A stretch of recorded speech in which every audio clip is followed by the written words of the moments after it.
Bonsoir, bonsoir à toutes et à tous. Bienvenue dans cette édition spéciale de Sens Public consacrée évidemment à la victoire de Donald Trump. Victoire historique, un comeback inédit depuis plus de 130 ans, un raz-de-marée pour son mouvement MAGA, Make America Great Again. C'est une victoire politique. Notre pays n'avait jamais rien vu de tel auparavant. Rien de tel. Je tiens à remercier le peuple américain pour l'honneur extraordinaire qu'il m'a fait en m'élisant 45e et 47e président des États-Unis.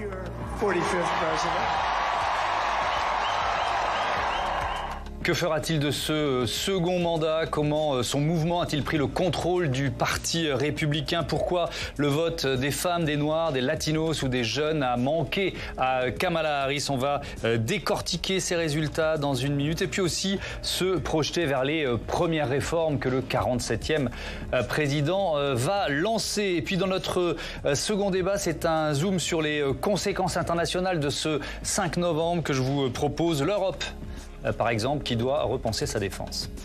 Je suis en contact permanent avec les plus hauts responsables de la sécurité dans le camp de Donald Trump. L'Europe doit de toute urgence assumer davantage de responsabilités pour sa sécurité. La guerre en Ukraine, le conflit au Proche-Orient, le bras de fer commercial avec l'Europe et surtout la Chine, mais aussi la lutte contre le réchauffement climatique. Sur tous ces fronts, le monde attend de savoir ce que fera l'administration Trump. On anticipe et on analyse ces virages stratégiques. Ce sera dans 3 quarts d'heure. Mais d'abord, on revient sur cette nuit américaine qui a vu la carte du pays se teinter très largement de rouge, la couleur du Parti républicain. Audrey Vettaz. 8 heures du matin sur la côte est des États-Unis, les résultats officiels tombent sur la chaîne CBS. Donald Trump est vainqueur dans le Wisconsin. Cela lui donne le nombre de grands électeurs dont il a besoin pour devenir le 47e président des États-Unis. C'est un moment incroyable de l'histoire américaine pour Donald Trump. Le candidat républicain signe en effet un retour au pouvoir net, historique, jamais vu aux États-Unis depuis 1892. Une victoire célébrée devant des milliers de partisans en Floride, avant même le décompte final. Il est maintenant clair que nous avons réalisé la chose politique la plus incroyable. Regardez ce qui s'est passé, c'est fou. Je me battrai pour vous chaque jour, de toutes mes forces.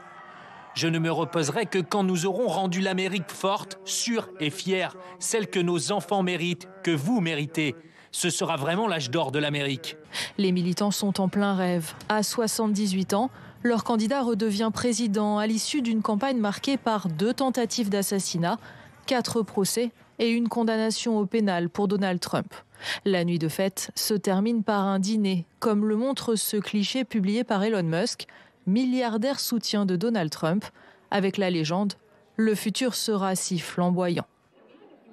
Dans le camp démocrate, la nuit a viré au cauchemar. Au fil des heures, les États clés, comme ici la Caroline du Nord, tombent un à un dans l'escarcelle de Donald Trump. La désillusion est palpable. Nous allons continuer de nous battre pour la classe ouvrière, ici en Caroline du Nord et dans le reste du pays. Nous allons continuer de nous battre pour les gens qui travaillent. Dans le reste du pays, le camp démocrate prend conscience de la défaite. À New York, bastion historique, Kamala Harris réalise le pire score depuis 30 ans. Sa prise de parole officielle, pourtant prévue, est annulée. Nous continuerons cette nuit à nous battre pour nous assurer que chaque vote est compté, que chaque voix s'est exprimée. Vous n'entendrez donc pas la vice-présidente ce soir, mais vous l'entendrez demain. Pour l'heure, même si les urnes ont parlé, l'Amérique reste plus divisée que jamais.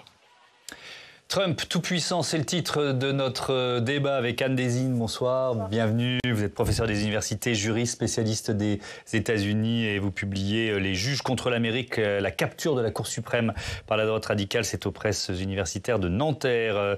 Sylvain Sipel, bonsoir. Bonsoir. Bienvenue, vous êtes journaliste au 1 Hebdo, dont le dernier numéro porte sur ces élections américaines, ancien correspondant du Monde à New York. Alexis Pichard, bonsoir. Bienvenue à vous aussi, chercheur en civilisation américaine américaine à l'université Paris-Nanterre, et Mathieu Croissando. Bonsoir Mathieu. Bonsoir à tous. Politique, on va revoir les cartes qui sont toutes rouges.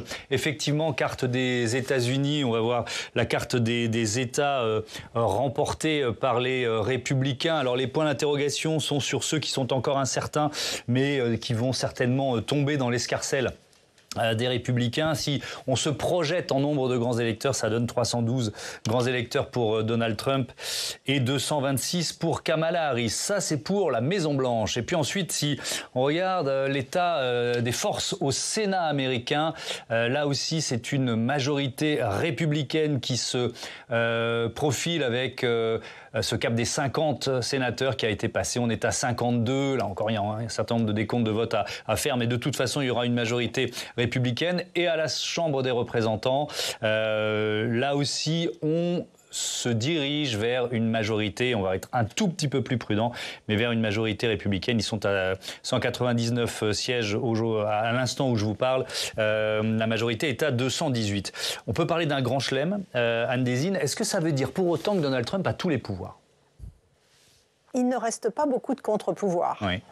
Si on compare avec la première administration, il y a eu pas mal de résistance de l'administration, du Congrès, des médias et des juridictions. Et de la Cour suprême qui, à l'époque, au début de son premier mandat, était encore partagée. Et là, c'est vrai que si les démocrates avaient gardé la Chambre des représentants, ça aurait fait un petit contre-pouvoir et sans doute permis de limiter les ardeurs de Donald Trump pour baisser les impôts et peut-être pour augmenter les tarifs, les droits de douane, etc. Là, il a tous les pouvoirs. Et on voit, c'est intéressant dans le sujet, on ne parle plus de parti républicain, on parle du mouvement MAGA. Oui. Et quand on regarde au sein de la Chambre et du Sénat, la grande majorité maintenant ne sont plus des républicains classiques. Au fil des années, ils ont été représentés par des transfuges du Tea Party, de ce qu'on appelle aujourd'hui le Freedom Caucus. Et ce sont des gens qui n'ont pas du tout envie de gouverner, que la politique n'intéresse pas, ils veulent s'opposer, ils veulent envoyer des tweets et ils veulent être invités sur Fox News. C'est la raison pour laquelle le leader républicain, le speaker à la Chambre, a eu tant de mal à faire quelque chose. Parce que ces gens-là ne se mettent d'accord sur rien du tout. Donc là, on peut penser que si Trump leur demande de faire quelque chose, ils vont s'aligner. Et en fait, en réfléchissant, je me demandais si le seul contre-pouvoir, ça ne va pas être le milieu des affaires. Parce que finalement, Trump est en train, et ça on le sait depuis tout le temps, il a réécrit l'histoire. Et d'ailleurs, il a transformé à la fois le Parti républicain et le Parti démocrate sur le libre-échange et sur l'immigration.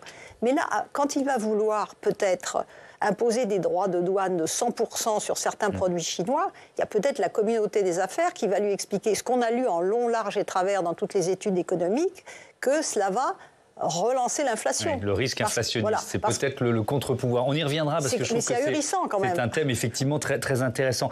Donald Trump qui va donc réinvestir la Maison-Blanche en janvier, Sylvain Sipel, lui, peut-être surtout son administration, ils vont être quoi? Ils vont être plus rapides, mieux préparés, plus efficaces? Comment on peut se projeter?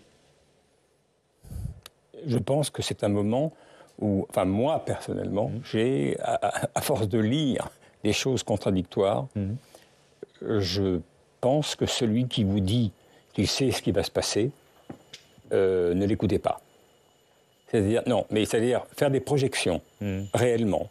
Vu l'environnement, je viens de finir un papier qui vient d'être publié sur les questions internationales par Foreign Affairs, qui est sorti cet après-midi.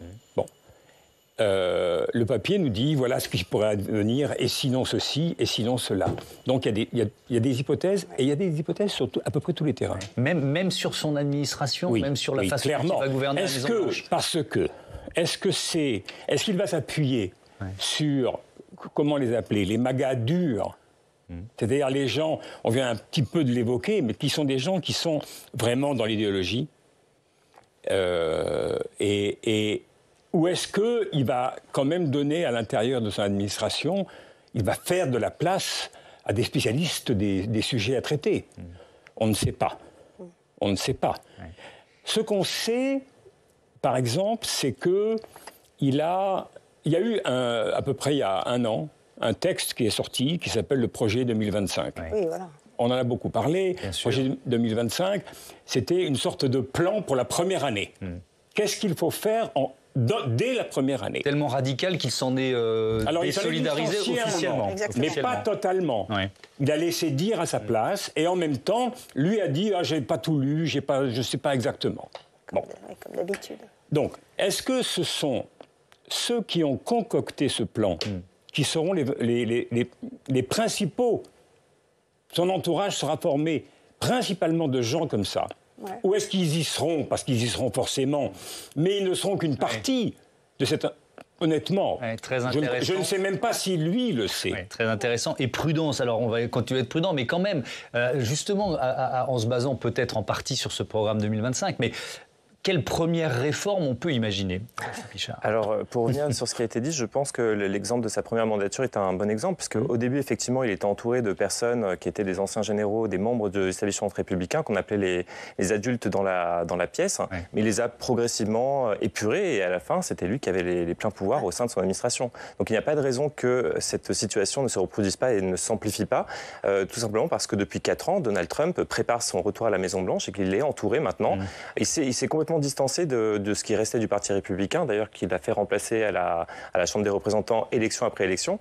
Donc pour moi, dans ce contexte en plus où il a les pleins pouvoirs par le Congrès et avec une Cour suprême qui est quand même, sinon à sa guise, au moins plus ou moins servile, il aura le loisir de mettre en place toutes les réformes qu'il veut, et notamment celles qui sont dans le projet 25. Il faut rappeler que c'est un projet d'épuration de l'État administratif, de contrôle des droits reproductifs des femmes, et ça pose des jalons d'un régime autoritaire à tendance théocratique.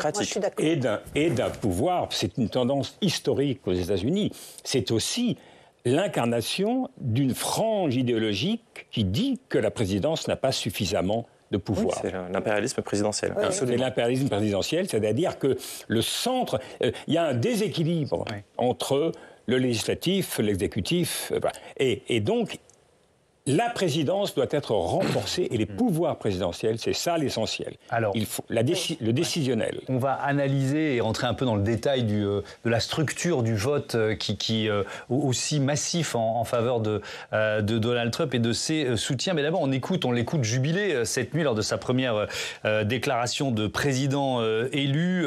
Il parle d'un réalignement historique. Ils sont venus de tous les coins, syndiqués ou non, afro-américains, hispano-américains, asiatiques, arabes, musulmans. Nous avons eu tout le monde et c'est magnifique. C'est un réalignement historique. Et pour analyser ce vote, on est avec Sonia Dridi, correspondante à Washington. Bonsoir, enfin bonjour pour vous, Sonia. C'est quand même l'une des surprises du vote, c'est-à-dire un Donald Trump qui a su convaincre des catégories qui semblaient favorables à Kamala Harris. Oui, mais c'est vrai qu'on observe ces dernières années finalement un vote pour Donald Trump qui est de plus en plus divers. Moi, j'ai suivi Donald Trump depuis 2015, depuis mon arrivée aux États-Unis, à peu près au même moment où il a annoncé sa candidature. Et c'est vrai que au fur et à mesure des années, on a senti que l'électorat de Donald Trump était de plus en plus divers et de plus en plus décomplexé finalement. On a beaucoup parlé lors de ce cycle électoral du soutien des minorités, notamment de l'électorat afro-américain, hispanique, notamment les hommes, pour Donald Trump. Et c'est vrai que cela fait déjà des années que j'entends un petit peu ce discours de plus en plus venant de la part des minorités. Beaucoup le soutiennent en raison du fait que ce soit tout simplement un homme d'affaires, que malgré toutes ces frasques, il a vraiment cette image. C'est ce que j'entends beaucoup, c'est un businessman. Voilà, l'économie ira mieux avec lui. C'est vraiment ce que j'entends depuis des années et encore beaucoup lors de ce cycle électoral. Et puis, c'est l'image de l'homme qui va redresser l'Amérique, encore une fois, malgré tous ces échecs, justement, dans ses affaires. Et puis aussi, j'ai l'idée finalement que beaucoup se sont sentis abandonnés par le Parti démocrate. C'est aussi un refrain, je trouve qu'on entend de plus en plus de la part des électeurs. Donc, c'est vrai qu'aujourd'hui, aujourd'hui, il a un soutien qui est assez divers et c'est vrai que c'est aussi un peu une alliance entre les ultra-riches et ceux qui se sentent complètement déclassés, qui finalement, les deux camps veulent renverser le système actuel en quelque sorte. Donc c'est une alliance assez étonnante, mais il y a vraiment un ras-le-bol du système actuel et une volonté vraiment de rebattre toutes les cartes. Et encore une fois, on parle souvent, c'est un petit peu le mantra dans les élections américaines, on dit « it's the economy stupide », c'est l'économie, et je pense que ça s'est vraiment vérifié pour cette élection. Quand on voit les sondages des sorties des urnes, 31% des électeurs avaient pour priorité l'économie, et Donald Trump a bénéficié d'une meilleure perception auprès des électeurs dans le fait qu'il allait être capable de relever l'économie, alors que beaucoup d'économistes vous diront que non, l'économie ne se portera pas forcément mieux avec une présidence républicaine. Merci Sonia, on vous retrouvera évidemment un peu plus tard dans notre débat. Si on compare le vote Trump avec celui de sa défaite en 2020, c'est plus 2 points chez les femmes, plus 13 points chez les latinos, plus 6 points chez les jeunes, chez les moins de 30 ans. Anne Désine, est-ce que c'est une adhésion au Trumpisme ou le symptôme, le signe d'une mauvaise campagne de Kamala Harris? Peut-être un peu des deux d'ailleurs. Oui, en fait la géographie électorale est entièrement différente. Avant, les clivages se faisaient sur la race et sur l'âge. Et maintenant, c'est plus du tout ça, c'est genré. Les femmes plutôt vers les démocrates, les hommes plutôt vers Trump. Mais il progresse quand même chez les femmes par rapport au vote d'il y a 4 ans, étonnant. Voilà, et surtout le niveau d'enseignement supérieur. Oui. Voilà. Alors, ce qui est frappant, c'est qu'on voit, les minorités ont été considérées comme acquises par les démocrates. Ça leur appartenait, ils n'ont pas fait trop d'efforts. Alors, les minorités se sont mobilisées pour Obama. Les Africains-Américains ont voté pour lui de mémoire à 88%, les Hispaniques peut-être à 67%. Et au fil du temps, on voit que ce pourcentage a baissé. Mais ce pourcentage a encore baissé considérablement entre Biden en 2020 et maintenant. Parce que, en fait, il y avait un très bon édito dans le Washington Post qui dit, enfin, les gens souffrent. Et c'est vrai. Sur le plan macroéconomique, la situation est parfaite aux États-Unis. Ça fait l'envie de l'Europe, du monde, etc. Mais le taux d'inflation, ça a été 20%. Donc quand on doit acheter... Et il n'y avait pas les mêmes boucliers qu'en France, évidemment. Enfin bon, quand même, il y a eu le plan Covid et tout, et ça a contribué à alimenter l'inflation. Larry Summers avait bien dit, faites attention, si on injecte tout cet argent, l'inflation va s'envoler. Ce qui se passe. Et il y a des cartes électorales qui ont été faites qui sont extrêmement intéressantes, qui montrent les comtés où le taux d'inflation a été le plus élevé et qui ont comparé avec le vote. Et dans ces cas-là, les gens ont voté Trump parce que, et en fait ça aurait été vrai même s'il avait perdu, il a vraiment réécrit sur le libre-échange et sur l'immigration. Sur le libre-échange, il a dit, c'est plus Clinton, Clinton, l'OMC, NAFTA, etc. Lui, il a dit, le libre-échange, ce n'est pas la mondialisation heureuse, ça fait perdre des emplois aux Américains et toujours de façon élégante, et on se fait avoir le reste du monde, etc. Vous le dites de façon beaucoup plus élégante. J'essaie. Sylvain Sipel, cette mixité, si on analyse la démographie américaine, son évolution, on pourrait imaginer qu'elle profite au camp démocrate. Alors, absolument. Moi, je suis arrivé aux États-Unis en 2007 et j'en suis parti en 2014. C'était la période de croissance. Alors, il y a eu Obama, évidemment, mais c'était la période de la diversité. Le Parti démocrate est devenu le parti de la diversité. Et c'était l'élément moteur du parti. C'est-à-dire, c'était le parti qui réunissait non seulement les fondateurs, les Blancs, les WASP, mais aussi les représentants de toutes les minorités, comme on dit aux États-Unis, ethno-raciales. Avec le temps, on avait l'impression que les démocrates avaient le pouvoir pour toujours. C'est-à-dire que la tendance, elle est à l'arrivée de plus en plus d'immigrés. Et donc, naturellement, il y a la crise des petits blancs, la crise du mâle blanc qui voit son monde s'effondrer. Et ça n'est pas advenu. C'est ça qui est extrêmement, je dirais, choquant ou problématique pour certains, etc. En tout cas, pour moi, qui avait la conviction que là, il y a quelque chose qui est à peu près irrémédiable. Or, ce que je pense, c'est que la question sociale a été mise de côté, on en a parlé, mais effectivement, la campagne électorale de Kamala Harris sur les enjeux socio-économiques, je dirais, mais sociaux, était minable.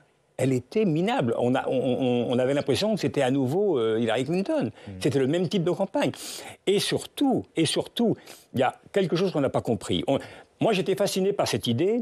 Il y a une notion aux États-Unis qui est la notion du Census Bureau, hein, c'est l'équivalent de l'INSEE, c'est la notion de white only. C'est-à-dire, vous avez diverses catégories ethno-raciales pour le recensement, et il y a ce qu'on appelle les blancs, et qui ne sont que blancs, qui ne cochent que la case blanc. Oui. Eh bien, cette population-là sera minoritaire en 2042. Ouais. Alors, tout va changer, n'est-ce pas ?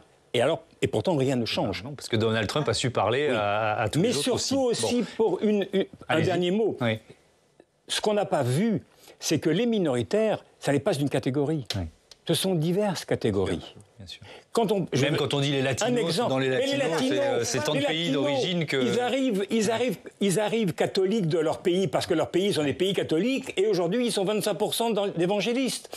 Parce que l'Amérique arrive à américaniser les populations qu'elle accueille.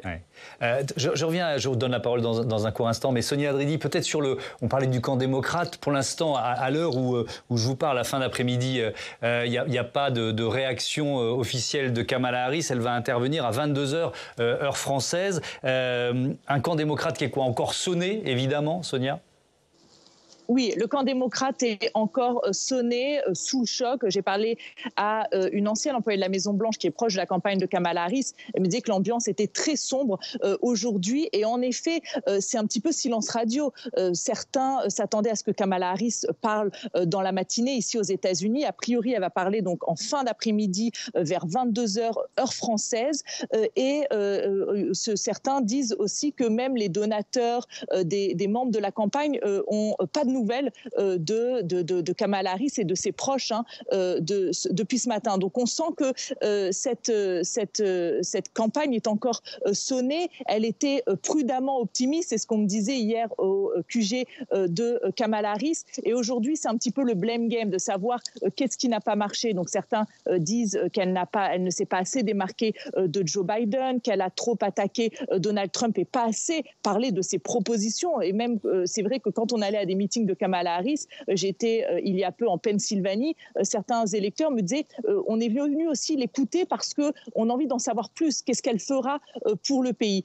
Et aujourd'hui aussi, on parle beaucoup d'introspection dans le Parti démocrate. Il y a beaucoup d'électeurs, notamment des jeunes, qui demandent à ce qu'il y ait vraiment une refonte de ce Parti démocrate qui, pour beaucoup, finalement, l'accuse de ne pas avoir assez écouté ses électeurs et notamment les électeurs les plus jeunes. Quel avenir pour Kamala Harris, Alexis Pichard ? Comment on peut imaginer après une défaite pareille ? Écoutez, là, oui, mais on a dit de Donald Trump, peut-être c'est fini un an après sa défaite. Donc bon, c'est pas du tout le même animal politique et le même contexte. Je suis d'accord avec vous. Après, je trouve qu'on est assez dur avec Kamala Harris, qui n'a pas fait de grosses fautes dans sa campagne. Elle a pris non, je suis désolé, elle a pris le train en marche de manière expéditive. Elle a fait un débat qui était très correct face à Donald Trump. Alors oui, elle a fait campagne trop au centre. Elle a essayé désespérément d'aller glaner des voix chez les femmes blanches qu'elle n'a pas réussi à dégoter. Et ça s'est fait au détriment de certaines communautés à gauche, notamment les étudiants qui ne se sont pas du tout mobilisés pour Kamala Harris. Mais quand même, elle avait eu 4 ans de vice-présidence pour imprimer dans l'opinion américaine. Elle n'a pas vraiment imprimé. Elle n'a pas plus imprimé en 3 mois de campagne. Enfin, peut-être que c'est un peu dur ce que je dis, mais oui, parce que le rôle de vice-président est un rôle ingrat par nature et qu'on lui a donné en plus des dossiers qui étaient partiellement impossible, notamment l'idée de régler la question migratoire à elle seule, alors que c'est un dossier qui est irrésolu depuis des décennies. Mais pour moi, elle a quand même payé le fait qu'elle était vice-présidente de Joe Biden et que Joe Biden était associé à l'inflation et qu'on a vu dans les caddies américains que les prix avaient augmenté. Donc elle était responsable de ça. Il n'y a pas un déficit d'incarnation aussi, je veux dire par là. Quelle Amérique promettait Kamala Harris ? On voit bien quelle Amérique promettait Trump. À quoi allait ressembler l'Amérique de Kamala Harris, c'était quand même assez difficile. Son problème, elle était incapable de répondre à une question. On lui disait, quelle est votre politique économique ? Ah, je suis de la classe moyenne. Et puis elle sortait des petites mesurettes. Et on revient, il n'y avait pas de politique globale, il n'y avait pas de vision, il y avait simplement des politiques pour essayer d'acheter une section de l'électorat. Alors, les Africains-Américains, les mâles, parce qu'il fallait récupérer les hommes, parce qu'en raison de l'image de masculinité toxique du Parti démocrate, ils ont quand même compris au Parti démocrate qu'il fallait récupérer les hommes. Donc une petite politique pour les hommes. Pour les jeunes, l'aide à l'acquisition du logement. Pour ceci, pour cela. Mais ça ne fait pas une politique. Alors qu'elle pouvait, par exemple, dénoncer la politique économique de Trump. Les droits de douane. C'est-à-dire, tout le monde, même le Wall Street Journal, qu'on ne peut pas accuser d'être à gauche, dit que les programmes économiques de Trump, c'est une catastrophe, que dans 2 ans, il y aura un creusement du déficit budgétaire de mémoire de 7 000 milliards de dollars. Ensuite, l'inflation qui remonte à 8%. C'était pas compliqué. Eh bien non. Alors elle revenait... Alors, elle essayait de se présenter. Alors, ce n'était pas facile, parce qu'elle n'a eu que 3 mois. Une campagne, d'habitude, ça dure 2 ans. Et le problème, c'est qu'elle n'a pas été testée. Alors, tout le monde s'est réjoui quand Biden l'a désignée, parce que ça évitait que le Parti démocrate... Alors, quand on critique les démocrates, ils disent « we are a big tent », une grande tente. Et c'est effectivement ça, c'est un assemblage hétéroclite. Et donc, comment on produit une politique un peu cohérente? Allez, il y a tout ça. Un mot rapide sur peut-être l'erreur majeure de Kamala Harris, selon vous, Sylvain Sipel. De répéter ce qu'a fait Clinton. C'est-à-dire... Hillary Clinton? Oui. C'est-à-dire, elle a axé sa campagne sur abattre Trump. Ça, c'est vrai. Et c'était devenu un référendum. C'était presque un référendum pour ou contre Trump. Oui. Et c'est quoi votre projet, madame? Qu'est-ce que vous allez faire, vous, quand vous serez au pouvoir? Non. Alors, c'est facile de taper sur... C'est très énigmatique, parce que quand même, il faut dire quelque chose. On est face à une population dont plus de 50% de ses habitants votent pour quelqu'un qui dit que les Haïtiens mangent des chiens et des chats, qui est d'une brutalité absolument terrifiante dans le discours politique, d'une vulgarité absolument sidérante. C'est-à-dire qu'on passe à Donald Trump et on lui laisse tout faire, alors qu'à une Kamala Harris, elle fait le 10e de ça, elle se fait pulvériser par les médias. C'est ça qui est quand même frappant. Mais qu'est-ce que ça dit de la société américaine également? Mais elle ne répondait pas aux attentes essentielles. Elle n'avait pas un mot à dire sur ce qui se passe à Gaza. Elle n'avait pas un mot... Vraiment, sur tous les plans. C'est pas facile, je dis pas que c'est facile. Mais si on ne dit rien... Eh bien, c'est ce qu'on recueille. Non, elle a quand même fait peur de plus d'empathie, mais au début, il fallait qu'elle soit un peu fidèle à Biden. À quel moment est-ce qu'il fallait qu'elle jette c'était difficile. Elle a quand même été vice-présidente de Joe Biden pendant 4 ans. Allez, je reprends la main pour revenir sur les conséquences de cette victoire de Donald Trump. Il a basé sa campagne sur une promesse, réparer l'Amérique. Il l'a réitérée dans son discours de futur 47e président. Sauf que l'Amérique n'est pas tellement... Nous allons aider notre pays à guérir. Notre pays a besoin d'aide. Et il en a grandement besoin. Nous allons réparer nos frontières. Et on rejoint de nouveau Sonia Adridi aux États-Unis pour une toute dernière intervention, peut-être sur ce thème, le thème majeur de sa campagne, l'immigration. Qu'est-ce qu'on peut imaginer là aussi, les travaux de son fameux mur, là, à la frontière avec le Mexique, qui pourrait reprendre rapidement. Il va avoir besoin d'un vote au Congrès parce que ça coûte très cher. Qu'est-ce qu'on peut en dire ? Oui, alors Donald Trump qui avait promis, s'il était élu, de procéder à la plus grande expulsion de l'histoire des États-Unis. Donc évidemment, c'est sur cela que beaucoup d'électeurs l'attendent. Il pourrait en effet expulser, reconduire à la frontière des migrants qui sont en situation illégale. Alors évidemment, tout cela aurait fait un effet sur l'économie. C'est vraiment un sujet sur lequel les électeurs l'attendent. Pour les électeurs républicains, les priorités, c'était l'économie et les migrations. Et on a beaucoup parlé du vote des minorités. Et c'est vrai que même chez les minorités, même chez l'électorat hispanique, latino, qui, vous l'avez dit, est très divers au sein même de ce même électorat, cette question est importante. Certains qui sont maintenant en situation légale depuis des années, adhèrent finalement au discours de Trump sur l'immigration et craignent aussi ce dont parle Donald Trump, l'arrivée de membres de gangs, etc. C'est un dossier de manière que les administrations qui se succèdent se refilent, un dossier qui est très difficile à régler. Et puis, d'ailleurs, on sait que Donald Trump, lorsqu'on était près d'un accord au Congrès il y a quelques mois entre républicains et démocrates, justement sur cette question de l'immigration, Donald Trump est accusé d'avoir tenté de saboter justement le projet pour continuer à garder la main sur le débat et à faire peur à l'électorat. voix. Donc c'est en effet une des premières choses qu'il devrait mettre en place. Et puis j'ai aussi envie de rappeler, si on parle des dangers d'une présidence de Donald Trump, on a parlé du projet 2025 qui est une feuille de route officieuse. Il va pouvoir mettre la main sur de nombreuses administrations ici à Washington. Moi j'entends ce matin des employés qui ont peur de perdre leur travail dans différents départements de la justice, départements de l'intérieur. Donc on se demande un peu à quoi va ressembler ce nouveau gouvernement Trump. Il aura évidemment moins de garde-fous que lors de son premier mandat. Et puis Donald Trump qui a quand même dit que s'il était élu, il serait prêt à arrêter ses opposants et les mettre en prison. Donc je dois vous dire qu'à Washington, qui est une ville à grande majorité démocrate, j'entends le mot peur depuis ce matin. Il y a une certaine peur autour de à quoi va ressembler cette présidence Trump. Merci beaucoup Sonia Dridi en direct de Washington et à très bientôt sur l'antenne de Public Sénat. Mathieu, pour vous, cette victoire de Donald Trump, cette nouvelle victoire, interroge notre rapport à la politique. Oui, parce que le retour à la Maison-Blanche de l'ancien président est un avertissement lancé aux démocraties, parce qu'il marque un tournant. 2024 n'est pas 2016. Et contrairement à la première fois, les Américains ont voté pour le milliardaire en toute connaissance de cause.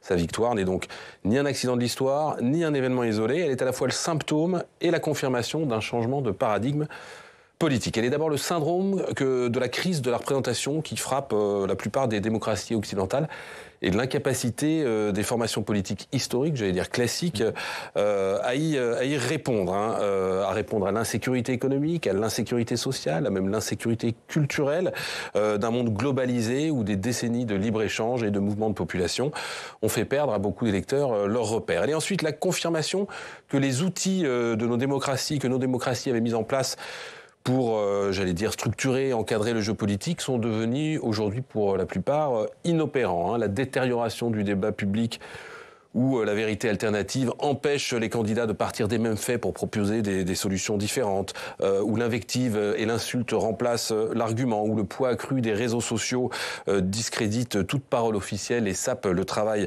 des médias classiques, tout ça favorise toutes les formes de manipulation populiste, voire de complotisme. Oui, et ce phénomène, il ne se cantonne pas aux États-Unis. Non, en comparaison n'est pas raison, mais de Modi en Inde à Milei en Argentine, en passant par Orban en Hongrie, voire Netanyahou en Israël, une forme, et c'est un paradoxe, d'international populiste ou d'international illibéral est à l'œuvre dans un grand nombre de nos démocraties, avec des particularismes locaux qui tiennent évidemment à l'histoire de chaque pays, mais aussi dans lesquels on distingue des fondamentaux, comme la remise en cause de l'état de droit, la volonté de mettre au pas les corps intermédiaires, les journalistes, les ONG, un conservatisme matiné de messianisme qui se conjugue mal avec les droits des femmes ou des minorités, la désignation de boucs émissaires, la promotion de solutions radicales et simplistes au détriment de ce que d'autres appelaient, vous vous souvenez, la pensée complexe. L'effacement surtout de ce qu'on appelait autrefois le progressisme, quand ce n'est pas l'effacement du progrès tout court. On l'a bien vu avec le déni de la science, en particulier en matière de réchauffement climatique. Et avec cette question que se posent de nombreux leaders politiques, comment répondre à cette vague populiste ? C'est tout le défi qui attend les défenseurs du consensus démocratique. En traitant ce phénomène par le déni ou par le mépris, ils feront fausse route.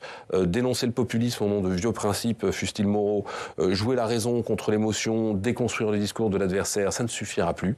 Ce changement de paradigme, il oblige les uns et les autres à se réinventer profondément, car on ne peut plus aujourd'hui se contenter de faire campagne sur un rejet, on en parlait tout à l'heure, sans avoir mené au préalable une véritable réflexion sur un projet alternatif.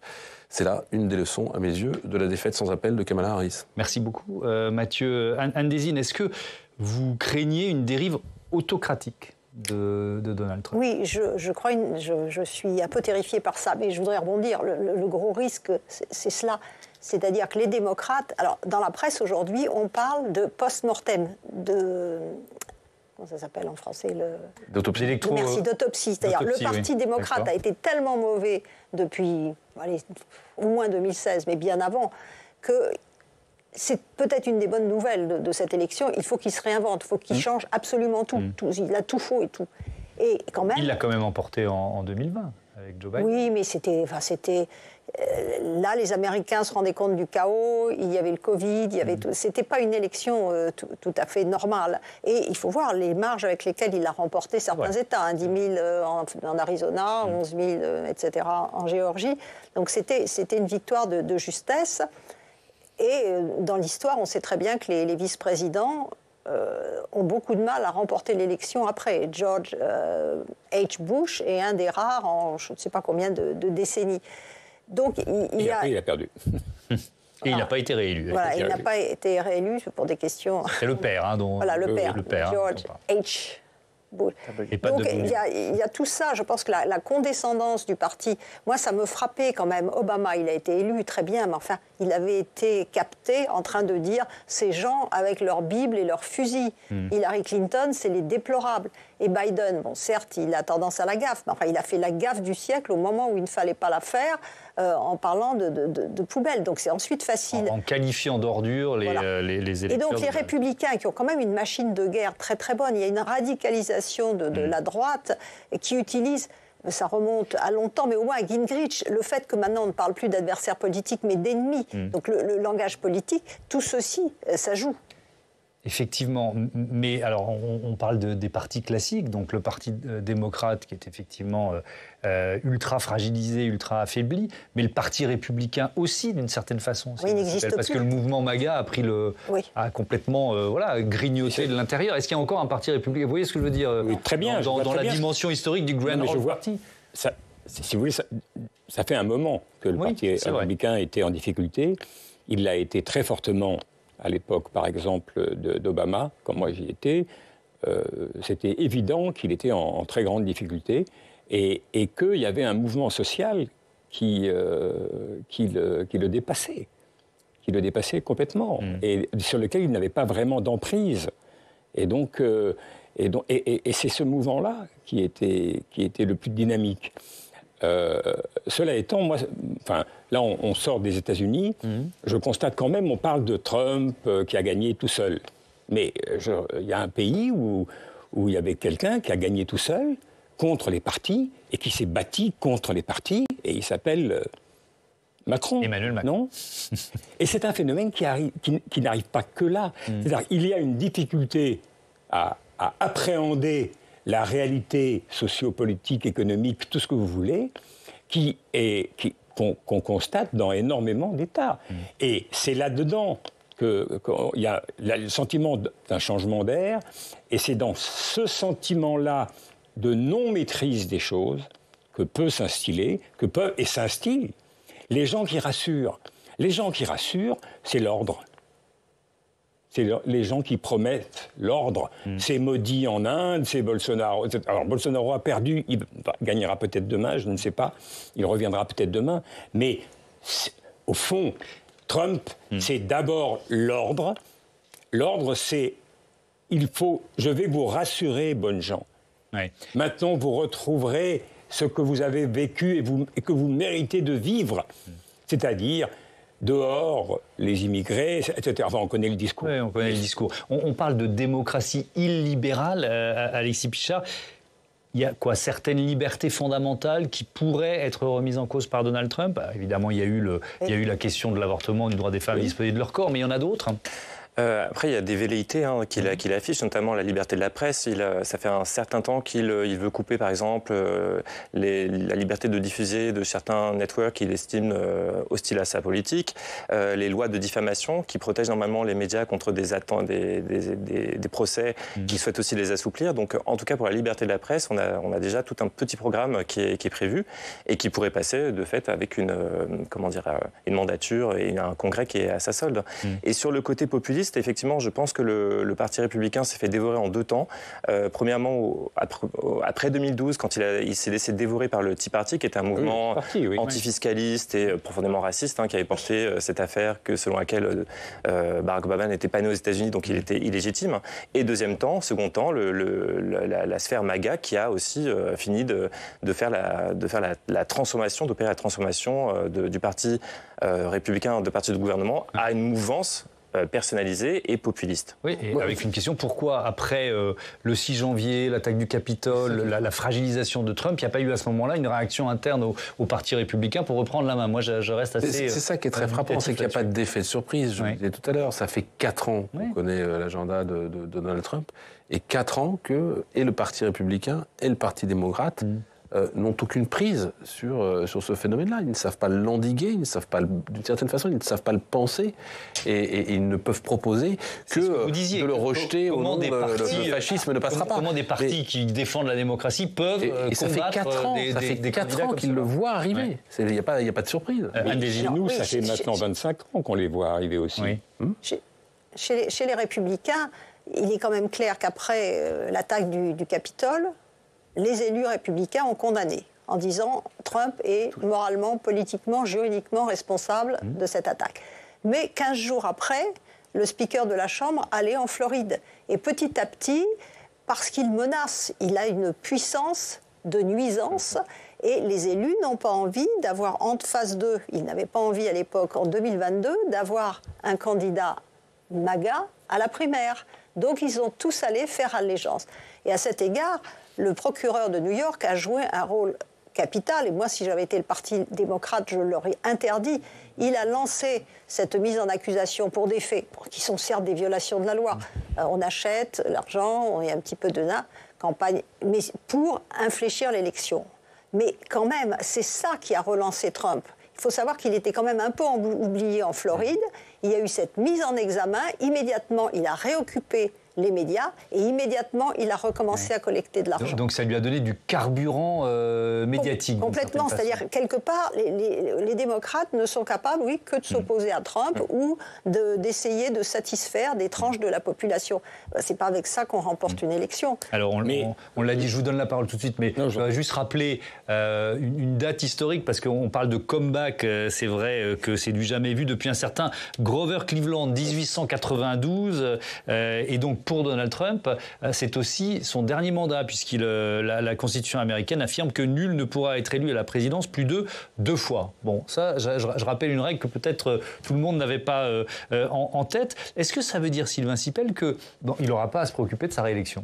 Est-ce qu'il va encore plus se lâcher ? Vous voyez, j'ai commencé par une première question de prospective, vous m'avez dit, on ne va pas se mouiller. Mais c'est un peu la même question que qu'est-ce qu'il va faire ? Qu'est-ce qu'il va faire ? Effectivement, il a... Alors, moi, je m'interrogerai sur la question de savoir est-ce qu'il n'imagine pas pouvoir à nouveau se représenter. Ça veut dire en modifiant la Constitution. Oui, c'est-à-dire la question de modification de la Constitution. Alors, c'est une question... la personne qui est à mes côtés connaît la question beaucoup mieux que moi, mais modifier la Constitution, dans beaucoup de domaines, c'est incroyablement difficile. Or, il est évident que la Constitution américaine a des failles aujourd'hui, parce qu'elle ne correspond pas à la modernité, si vous voulez. Et donc, c'est vrai qu'au début, il y a 2 sénateurs pour l'Idaho, où il y a 500 000 habitants, et il y en a 2 pour 40 millions de... Bon, donc, quand c'est en France, quand c'est entre 60 000 et 200 000 pour avoir un député, ça, c'est de 1 à 3. Mais là, c'est de 1 à 60. Si vous voulez. Donc, il y a des... Oui, mais c'est pas ça qui va changer. Alors, justement, ça changerait, parce que... Non, mais alors, de toute façon, déjà, il y a quand même des bonnes nouvelles dans cette élection. Allons-y.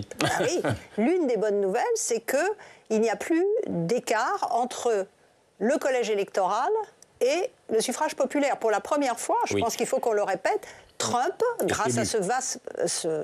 oui, c'est un raz-de-marée, finalement, obtient la majorité du suffrage populaire. Oui, en nombre de voix, pas seulement en grands électeurs. Voilà. Et l'autre bonne nouvelle, c'est que depuis des mois, les républicains martèlent que le système électoral est pourri, qu'il y a de la fraude, etc. Les États ont mis en place des mesures, des réformes, etc. Et cette élection s'est déroulée de façon parfaite. Les États ont assuré la sécurité physique, malgré les tentatives d'incendie, d'attentats, etc. Et assurant l'intégrité. Maintenant, tout le monde est convaincu que le système ne laisse pas la place à la corruption et en particulier ne laisse pas les sans-papiers voter. Et sur une éventuelle modification de la Constitution, vous y croyez pas ? Non, surtout sur l'histoire des mandats, parce qu'il aura, je sais pas quel âge, 82. Il aura 82. Bon, mais de toute façon, pour modifier la Constitution, c'est une étape très très compliquée qui comprend 2 stades. Premier stade, il faut que l'amendement soit adopté par les 2 chambres du Congrès à la majorité des 2 tiers. Et ensuite, il faut que l'amendement soit ratifié par les 4/5 des États. C'est la raison pour laquelle l'amendement sur les droits égaux pour les femmes a végété pendant des années et des années. C'est presque impossible de nos jours d'obtenir la ratification d'un amendement. Et je ne suis pas sûre que les Républicains joueraient le jeu, parce qu'à un moment, quand même, Trump va devenir un peu gênant. Là, pas cette fois-ci, mais il leur a fait perdre beaucoup d'élections. Ouais. Voilà. Bon. Allez, on termine là-dessus. Oui. Merci beaucoup d'avoir participé à ce... C'est passé vite, hein, ce débat. Bah oui, mais c'est bon signe. Ça veut dire qu'il était passionnant. Merci à tous d'y avoir participé. On vous lit, Sylvain Sipel, dans le 1 hebdo. Et un des je rappelle le titre de votre livre, Les juges contre l'Amérique, la capture de la Cour suprême par la droite radicale aux presses universitaires de Nanterre. À très bientôt sur Public Sénat.